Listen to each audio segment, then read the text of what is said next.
মাইনুল ইসলাম আপনি লিখেছেন, হিন্দুদের পুজোর সময় যে নাড়ু তৈরি করা হয়, এ নাড়ু যদি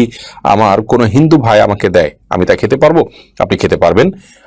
কারণ নবী করিম সাল্লাল্লাহু আলাইহি সাল্লামের সহধর্মিণী আয়েশা রাদিয়াল্লাহু তাআলা আনহা উম্মুল মুমিনিন, তিনি এবং আব্দুল্লাহ ইবনে ওমর রাদিয়াল্লাহু তাআলা সহ আলী রাদিয়াল্লাহু তাআলা সহ অন্যান্য আরো অনেক সাহাবায়ে কেরাম থেকে বর্ণিত আছে, তাদের প্রতিবেশী অন্য ধর্মাবলম্বী, অগ্নিপূজক এবং অন্যান্য বিভিন্ন ধর্মের মানুষেরা তাদের ধর্মীয় বিভিন্ন উৎসব উপলক্ষে খাবার পাঠাতেন, তারা সেগুলো গ্রহণ করতেন যদি সেগুলো বেসিকলি হালাল হতো। যেমন আপনার নাড়ু, সেখানে যদি নাড়ু তো হারাম বা নাপাক কোনো কিছু সেখানে দেওয়ার কথা নয়, যদি এরকমটি আপনি নিশ্চিত হন বা আপনার মনে হয়, আপনি এটা খেতে পারেন। অথবা ফলমূল দিয়েছে, সেখানে তো আর হারাম হওয়ার কিছু নেই, সেটা আপনি খেতে পারেন।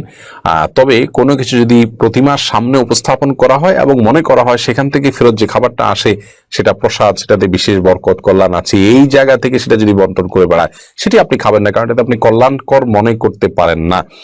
তবে এমনিতে আপনার যদি বললাম যে এ উপলক্ষে কোনো খাবার তৈরি করা হলো, সেই খাবারটা যদি হালাল হয় বেসিক্যালি সেটা আপনি গ্রহণ করতে পারেন সৌজন্যতা এবং সামাজিকতা অংশ হিসেবে, কোনো অসুবিধা নেই।